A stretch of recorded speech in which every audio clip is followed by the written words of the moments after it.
नहीं हुआ है, क्या 2024 तक होगा? जब एनटीपीसी में 20 गुना रिजल्ट कहा गया है तो 11 गुना क्यों दिया गया? एक ही विद्यार्थी का रिजल्ट 5 पोस्ट के लिए क्यों भरा गया? और तीसरा और आखिरी सवाल, 12वीं के पद के लिए 12वीं के बच्चों के साथ ग्रेजुएशन के बच्चों को उठाया गया, क्या दोनों का स्तर समान है? और नॉर्मलाइजेशन में 15-20 नंबर किस प्रक्रिया के तहत बढ़ाया घटाया जाता है? अगर आप छात्रों के सवाल जवाब दें सर, शायद उन्हें फायदा हो। आपने सारे प्रश्न पूछे, सारे महत्वपूर्ण प्रश्न हैं।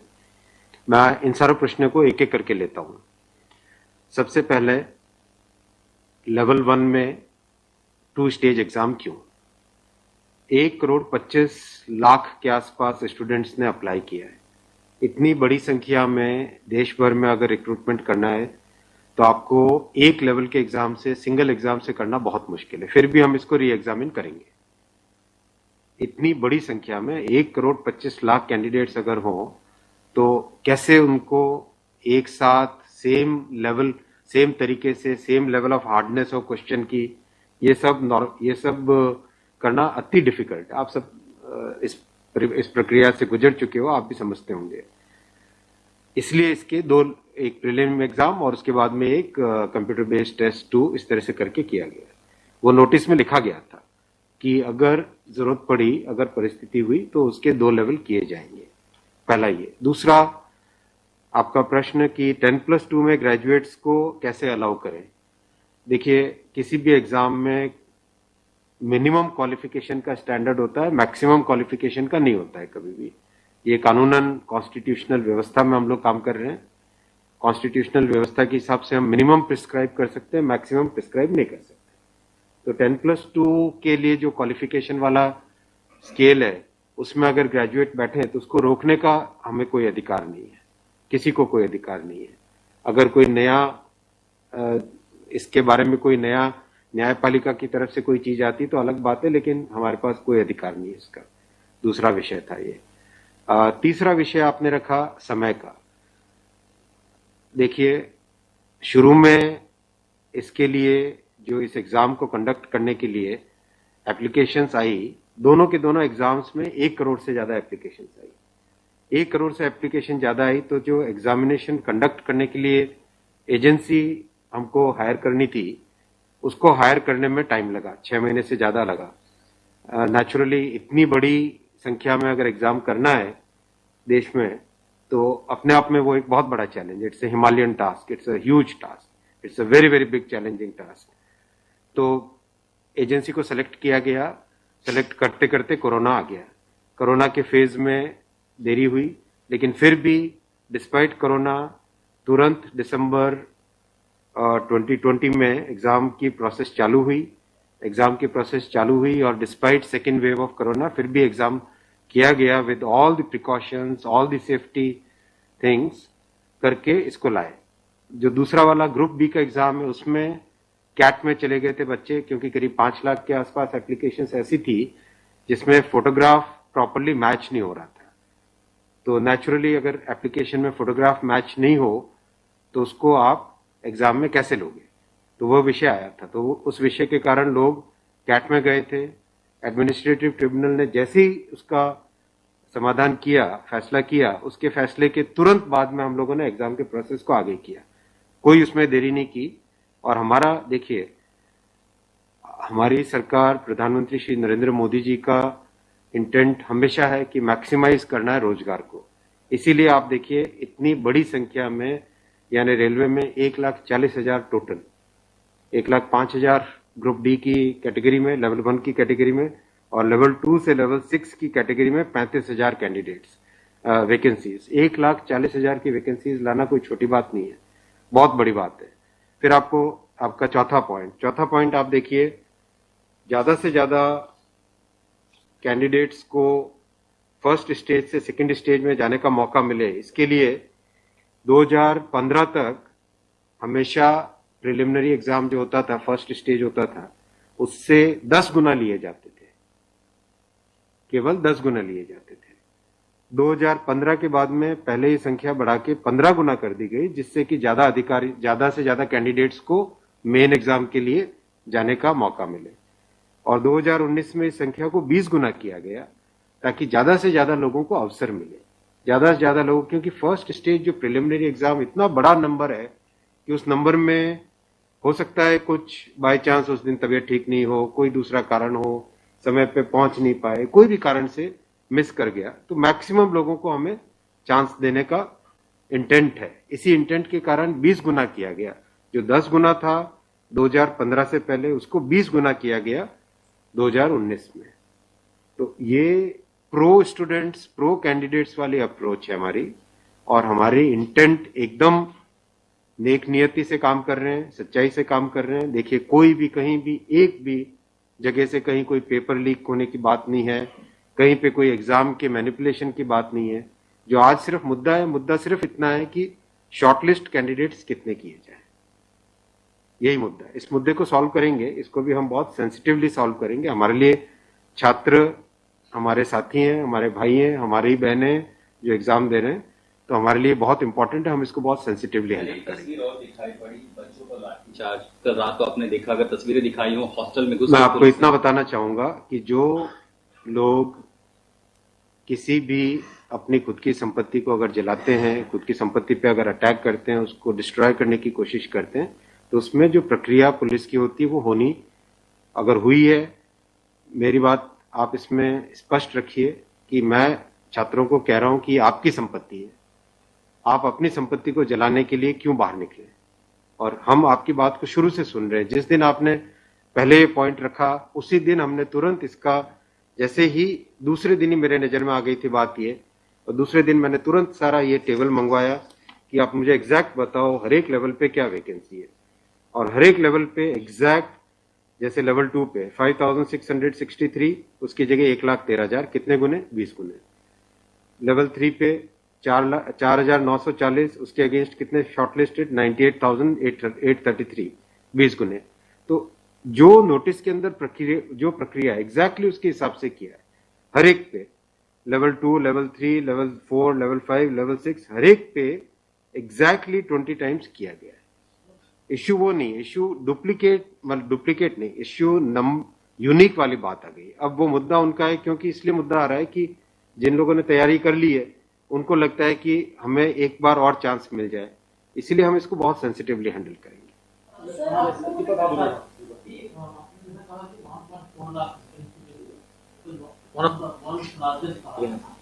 As of now, how many recruitment has happened and by when all these things will be done? Because it was announced. यही तो रिक्रूटमेंट चल रहा है। देखो, इतना मैसिव, मैं आपको पूछूं कि वर्ल्ड का सबसे बड़ा एग्जाम कौन सा है? वर्ल्ड का अगर, या इंडिया का भी अगर बड़े एग्जाम्स देखें, तो बड़े एग्जाम्स में जेई बहुत बड़ा एग्जाम होता है, सिविल सर्विसेज बहुत बड़ा एग्जाम होता है, स्टाफ सिलेक्शन कमीशन का बहुत बड़ा एग्जाम। इन सब एग्जाम्स में एप्लीकेशंस की संख्या होती है 5 से 7 लाख, 8 लाख, 10 लाख। यहाँ 1 करोड़ एप्लीकेशंस है। आप ये तो देखिए ना कि कठिन कितना है। 1 करोड़ एप्लीकेशन, 1.25 करोड़ एप्लीकेशन, 1 करोड़ 25 लाख, 1 करोड़ 35 लाख, उसमें समय लगता है। But this is something government was aware in a country where there is so much of unemployment, and there will be vacancy like this. इसीलिए तो टाइम तो इतना लगेगा ही। अगर आपको इस एग्जाम को ढंग से करना है, इतना टाइम लगेगा, चाहे कोई करे। और उसके बाद भी आज देखा कि गया से आगजनी की तस्वीरें आ रही हैं। क्या ये कन्वे नहीं हो पा रहा है? कहाँ पर ये लैक ऑफ कम्युनिकेशन आपको लग रहा है, या मैटर पॉलिटिसाइज हो चुका है? नहीं, कुछ लोग इसका गलत फायदा उठा रहे हैं, और मैं उनसे भी निवेदन करूंगा कि छात्रों को भ्रमित न करें, कोई गलत इसका उपयोग न करें। ये छात्रों का मामला है, ये देश का मामला है, इसको हमें सेंसिटिवली हैंडल करना चाहिए, और इसमें हर तरीके से संवेदनशीलता के साथ इस मामले को लेना चाहिए। सर, कुछ छात्रों के ऊपर FIR भी दर्ज की जाए, कुछ पुलिस की स्टडी में भी अभी के समय में है, ऐसी खबरें आ रही हैं। आप खबरों की जांच करिए। देखो, जो पुलिस की प्रक्रिया है वो अलग चीज है। मैं अभी मुद्दा है, जो उस मुद्दे को कैसे सॉल्व करें उस पर सोचना चाहिए, हमें फॉरवर्ड लुकिंग होना पड़ेगा। जिन राज्यों में हिंसा की खबरें या फिर जो रेल रोकने का जो मूवमेंट चल रहा है, ट्रैक पे स्टूडेंट बैठे हैं, क्या उन राज्यों के मुख्यमंत्री से आपकी बात हुई है, और क्या कुछ आप लोग के संदर्भ में की कैसे? बिल्कुल, सब जगह लॉ एंड ऑर्डर स्टेट का जो रोल होता है, राज्यों के मुख्यमंत्रियों ने भी बहुत संवेदनशीलता के साथ काम किया है, और हम भी कॉन्स्टेंटली टच में हैं, कंटिन्यूसली टच में हैं। और जो आज कमेटी की बात भी सबके पास जा चुकी है ऑलरेडी, और मेरे ख्याल से ज्यादातर जगह से स्टूडेंट्स ने इस विषय को स्वीकार भी किया है। और मैं अभी भी रिक्वेस्ट करूंगा एक बार फिर सारे स्टूडेंट बंधुओं को, छात्रों को, कैंडिडेट्स को कि आप प्लीज अपनी ग्रीवेंसेस को, अपने पॉइंट को, अपने कंसर्न को, अपने विषय को, अपने मुद्दे को फॉर्मली रखिए। हम इसको एकदम संवेदनशीलता के साथ टैकल करेंगे।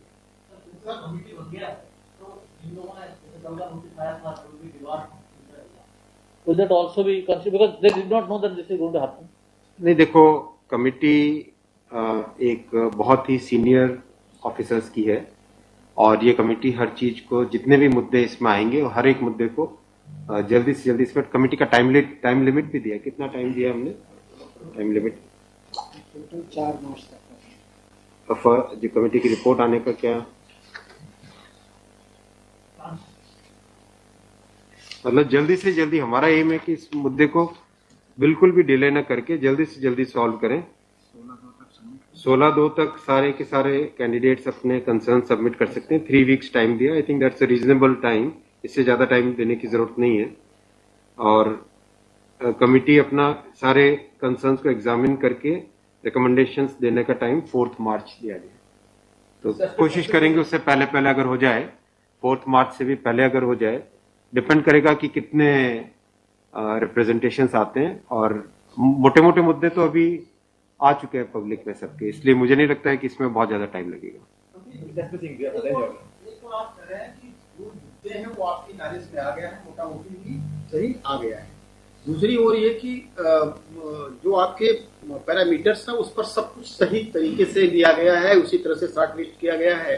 फिर इसमें प्रॉब्लम, फिर उसमें कमेटी आपको रिपोर्ट क्या करेगी और करेंगे क्या? इसका मतलब अगर चेंज करते हैं कुछ तो दूसरे एक बड़ा पक्ष और भी तो विरोध करेगा।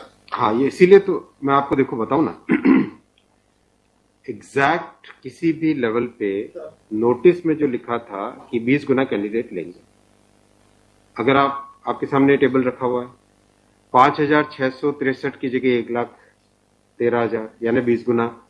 4,940 के लेवल 3 में 98,833 20 गुना। 161 के अगेंस्ट 3223 20 गुना। 17,393 347 3,47,676 20 गुना। 7,124 वैकेंसीज के अगेंस्ट 1,42,413 20 गुना। एग्जैक्ट 20 गुना है हर एक लेवल का। अब स्टूडेंट्स क्या कह रहे हैं कि जिन कैंडिडेट्स ने एक से ज्यादा लेवल में क्वालिफाई कर दिया है, राइट जी, उसके कारण सपोज मान लीजिए लेवल 3 में जो लेवल 5 का कैंडिडेट है वो भी क्वालिफाई हो गया है जी, तो वो लेवल 3 में कोई एक कैंडिडेट को जो क्वालिफाई नहीं हुआ है, उसे लगता है कि अगर उसको यूनिक के हिसाब से काउंट करते तो शायद उसको भी एक मौका मिल जाता मेन एग्जाम देने का। बराबर है, ये मुद्दा ही है। अब जो नोटिस इनवाइटिंग एग्जाम है, एग्जाम का जो नोटिफिकेशन होता है उसकी एक सैंक्टिटी है, वो कोर्ट का मैटर है, वो लीगल मैटर हो जाता है। एग्जैक्टली उसके हिसाब से किया गया एग्जाम को उसी हिसाब से कंडक्ट किया गया, उसी हिसाब से शॉर्टलिस्टिंग की गई। अब जब ये मुद्दा आया है तो इस मुद्दे को सॉल्व करने के लिए कोई ना कोई तो तरीका निकालना पड़ेगा, राइट? तो आपका जो प्रश्न है, आपका प्रश्न वैलिड है कि क्यों है। आपके सामने डेटा सामने रखे हुए हैं, डेटा आप सबके सामने है, बिल्कुल एग्जैक्ट डेटा है कोई, और ये डेटा हमने पहले दिन ही दे दिया था। जो टर्म कंडीशंस ऑलरेडी जब पब्लिसाइज किया जाता है, कोई पोस्ट होती है तो उसके लिए टर्म कंडीशंस ऑलरेडी पहले से घोषित होता है, उसके आधार पर ही ये सब कुछ किया गया होगा। हाँ बिल्कुल। फिर ये कमेटी या आपको कुछ रास्ता आप नहीं दिख रहा है क्या? ये जो कमेटी रिपोर्ट देगी क्या उसके अगेंस्ट देगी जो आपके टर्म कंडीशंस पहले वाले थे? बात वही है ना कि आपकी बात, तो फिर लोग कोर्ट जाएंगे। हाँ, बात वही होगा जो नहीं, अपने को तरीका ऐसा सॉल्व करना पड़ेगा, कोई तो ऐसा तरीका निकालना पड़ेगा जिससे कि जो लोग शॉर्टलिस्ट हुए हैं उनका भी करियर इफेक्ट ना हो, उनके प्रोस्पेक्ट्स भी कमजोर ना हो, और जो लोगों की ग्रीवेंस है उस ग्रीवेंस को तो एड्रेस करना पड़ेगा ना। छात्रों का मुद्दा है और लोगों ने अगर ग्रीवेंस रेज की है तो हमारी ड्यूटी है कि उसको हमें एड्रेस तो करना पड़ेगा ना। लेकिन आप देख रहे हैं आपके सामने ये टेबल है, एग्जैक्ट हर एक लेवल पे 20 टाइम्स है एग्जैक्ट।